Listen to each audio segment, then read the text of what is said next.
Anthony Kordsman with the Center for Strategic and International Studies. Thank you for joining us on France 24. A pleasure. What are you expecting to hear from Recep Tayyip Erdogan Tuesday? That's a very good question, because the only thing stranger than the lack of any Saudi information is we've heard for nearly 2 weeks about tapes, potentially videos, that would establish a clear chain of evidence, and none of that data has yet been made public. Now, if it is made public, if it does show that there was a deliberate murder and a prior plot to commit a murder, it will provide a very different picture of this entire case.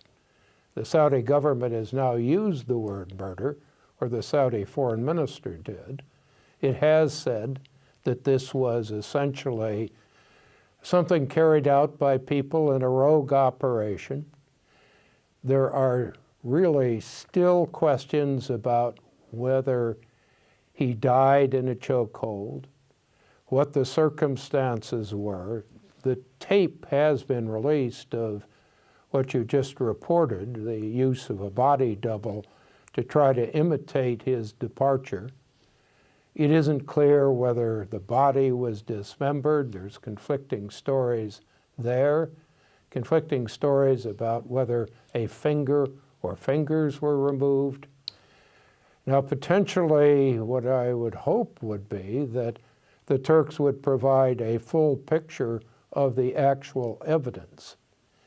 What I would honestly expect is that you're going to get a new set of charges, a new Turkish effort basically to assert that Turkey somehow has become interested in the civil rights of journalists, which is an amazing shift, and that they're going to try to play this as much as possible to weaken the Saudi position in the Gulf relative to Turkey. Yeah, because last week people were starting to speculate that Saudi Arabia was going to up the pressure and then eventually negotiate something.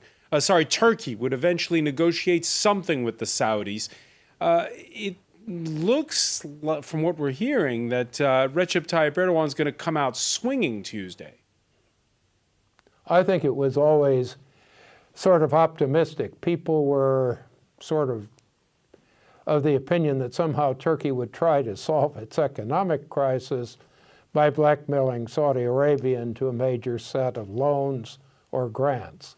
I don't think that was ever the case. I think what Turkey wants is to strengthen its ties to Qatar and to Oman, to undermine the Saudi role in the Gulf, to expand Turkish links to Iran as a contingency, to help gain influence in dealing with the Kurds in Syria and Iraq. And the weaker it can make Saudi Arabia and the further it can distance it from the United States in the West, the more everyone becomes dependent on Turkey. And this is particularly true at a time when, quite frankly, Turkish and U.S. and European relations were so bad precisely because Turkey was violating human rights of journalists, the political opposition, and a whole host of other groups.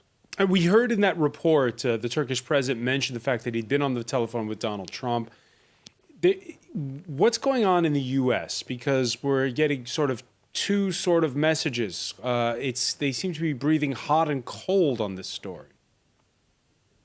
Well, I think actually when you really listen to what's being said, it's the same message. The message is that as this evidence has surfaced, it's basically an intolerable level of crime, of basic violation of human rights of someone who was a perfectly peaceful source and voice for reform. And then at the same time, you have to explain the fact that Saudi Arabia is a critical strategic partner. It plays a vital role in securing the exports of petroleum out of the Gulf, in checking Iran, and that you can't somehow disregard the fact that Saudi Arabia is a very important partner of the United States. And this message, which is not contradictory, but has contradictory goals and priorities, is one the U.S. is going to have to live with as long as this crisis goes on. And Donald Trump's strategy of sticking by the Saudis as much as he can, will it make any difference either way in the minds of in the mind of public opinion? I think that the president has deliberately taken a kind of softer, less well-defined approach. But the Saudis can scarcely ignore the fact that both Democrats and Republicans in the Senate and the House of Representatives, who have all the authority to halt arms transfers and, for that matter, many of the economic investment and other ties between the United States and Saudi Arabia, have been very, very clear. So there's another voice here. One final point. You mentioned Anthony Kordsman about Turkey's own human rights record. Critics warning that the outrage right now in Ankara shouldn't mask its own track record on press freedom. We're just showing you images here of France's equivalent of the Pulitzer Prize this year, which was unveiled, the Albert Londres Prize, from Istanbul a few hours ago to highlight the plight of reporters arbitrarily arrested and charged as part of the crackdown that followed a 2016 failed coup in Turkey. Your thoughts on the French equivalent of the Pulitzer this year, the awards being given from Istanbul to highlight the crackdown on press freedom? I think this is absolutely vital. It is a message that needs to go out to the region, not to any one country. And if we're really concerned about human rights, freedom of the press, and for that matter, reform that can really halt terrorism, we need to address this in every country in the region, particularly the larger powers.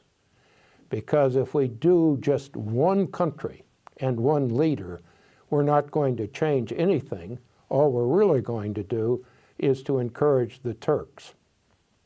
Anthony Kordsman of the Center for Strategic and International Studies, many thanks for speaking with us.